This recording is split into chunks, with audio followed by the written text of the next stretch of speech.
Why wasn't I more kind? Where was my radical love? Did I do enough? It was an ordinary Thursday morning in my house of 7 with 5 school-aged, overscheduled children. I was involved in my normal morning multitasking where I was cooking breakfast, packing lunches, checking backpacks, and giving directives. My 13-year-old son had recently been diagnosed with anxiety, and normal situations were now seen as unsurmountable obstacles. I was always his champion, his go-to person, his rock. I understood him. Actually, there's a little of him in me. But as his anxiety increased and his irrational reactions grew more and more, and as his black male body got taller and took up more space, and I saw so many moms losing their black sons at the hands of others, my everyday ordinary concerns began to manifest as paralyzing fear. On this ordinary Thursday morning, my son came to me and said, "Mom, I forgot to do one of my homework assignments that's due today." I said, "Well, do what you can in the car and turn in what you have." I could tell he was getting upset, and I saw his anxiety starting to rise. But I thought he can use some of the strategies that he's been learning, and he can work it out by himself while I finish up the morning routine. As we start piling in the car heading for school, I noticed he was missing. So I honked my horn several times and he didn't come out, and I felt my anger starting to rise. And so I got out of the car and I went back into the house and I went to his room to tell him to get in the car, and I didn't see him. My anger was turning into stress. I was running around the house calling his name, and all I heard was silence. And my stress is now turning into that paralyzing fear.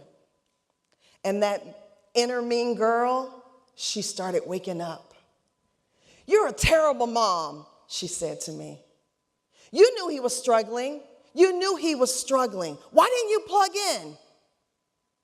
Why didn't I plug in? Why didn't I listen to him? As I run to my bedroom, the only room left in the house to check, he wasn't there.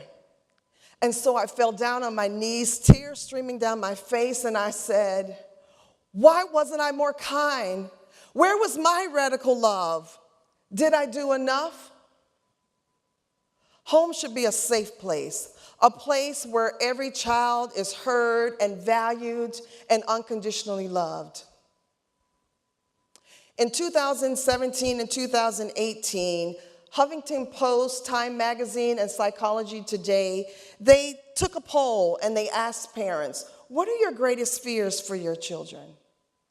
Consistently, some of those answers included my child being safe in the world, my child being attacked or bullied, or my child growing up with a sense of privilege and not enough compassion. The same question was asked children about their greatest fears, and their responses included gun safety, violence, bullying, and domestic abuse. What if we can change those fears into something more positive? What if we could work together so that every child felt safe and secure and a sense of radical love? Paulo Freire defines radical love as an act of courage, not fear, an openness to see others, to hear others. Every child has a story, especially those children who've been marginalized or who have been silenced in some way. Radical love is the commitment to dialogue, the commitment to listen.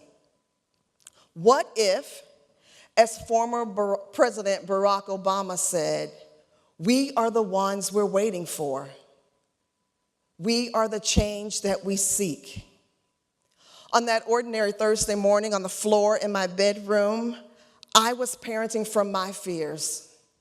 My son, my black teenage son, full of anxiety and possible irrational thinking and wearing a hoodie, was now walking or running somewhere in my predominantly white neighborhood. I was afraid.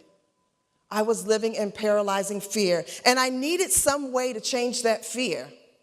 Social justice parenting is a result of that transformation.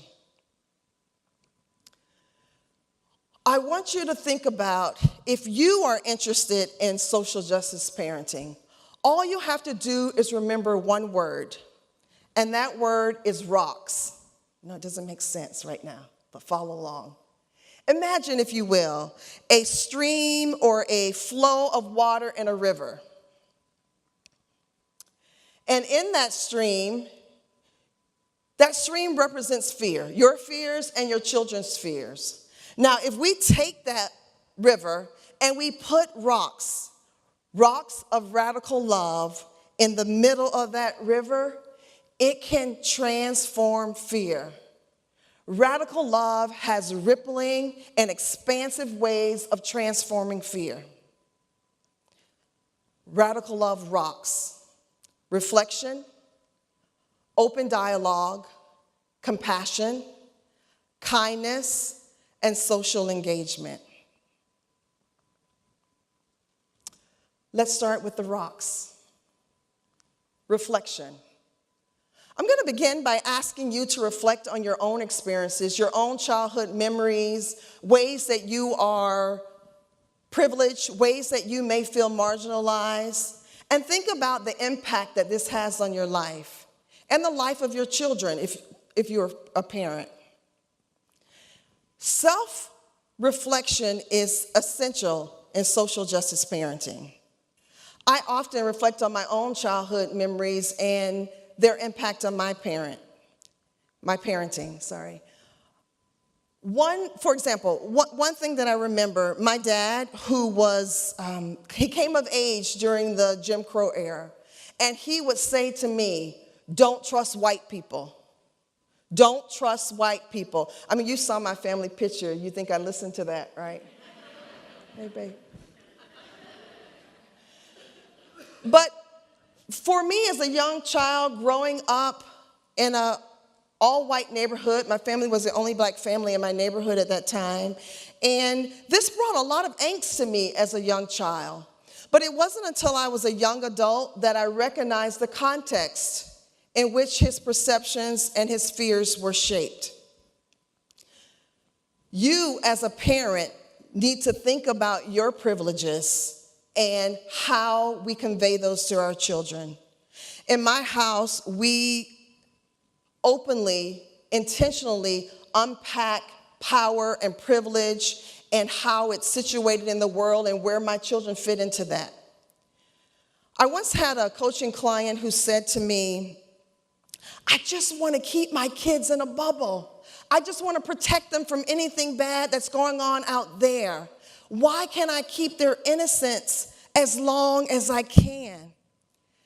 And my response to her was simple. Aren't you lucky you get to choose? There are so many children that don't get the privilege of living in that bubble, not even for 1 minute. Truth, it can't happen in that bubble. Social justice parenting is about us stepping outside of that bubble to teach our kids about others and reflecting on our lives and what we have or don't have and how we can build relationships with our children, with other people. O.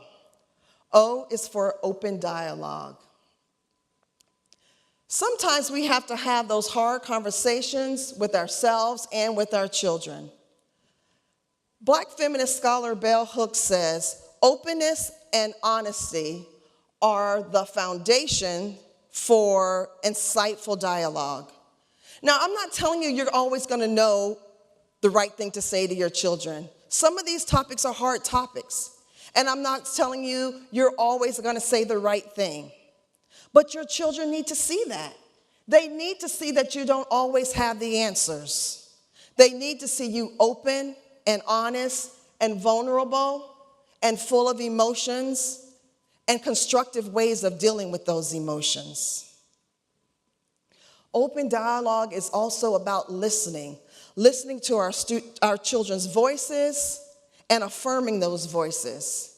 If we thought about the power differential between parent and child, and we let that get in the way of listening to our children, they slowly lose the power to hear their voices, and they lose the power to use it in the real world. And we don't want to do that. We don't want to silence our children.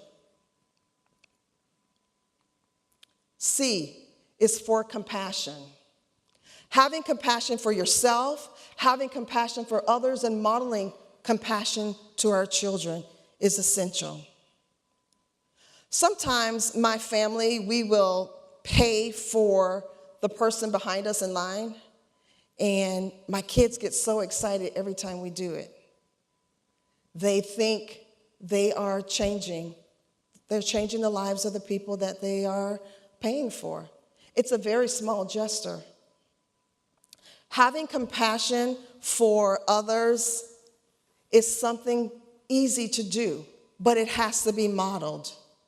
One of the things that we do in our house, because it's really about teaching kids to see others and see others' perspectives, we call it owning your own junk.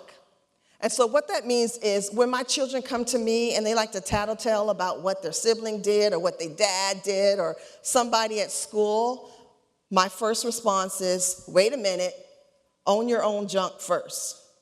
So they have to then go back and take ownership into their position or their part in whatever thing they're trying to tell me. So this teaches them that there's more than one perspective. Kindness. Kindness is the extension of compassion into an action, a doing, a practice. Acts of kindness are more than just, they touch lives more than just the recipients of the kindness, but it really adds value to the lives of your children. It teaches them to make kindness permanent in their lives. One time, my family and I were in a drive-through line, and the person behind us was blowing her horn, and she was screaming that we were taking too long. And listen, we got 5 kids, so we do take long. And I don't know about your kids, but we go through the same drive-through, and they have to look at the menu like it's a new menu. So I felt her. But when I got to the window, I asked the cashier to pay my bill and pay the bill of the lady behind us. And my kids were like, I can't believe you're paying her bill. She was so rude. And I said, yes, but maybe she needs a little love and kindness today, and we're in a position to give it to her. And as we drove off to the red light, the woman drove next to us, and she said, thank you and God bless. And so my kids got to see radical love in action. That radical love wins. It's about filling their cups with things that are positive and things that are lasting, making kindness permanent over time. The final building block is social engagement. Social engagement is the pathway to activism.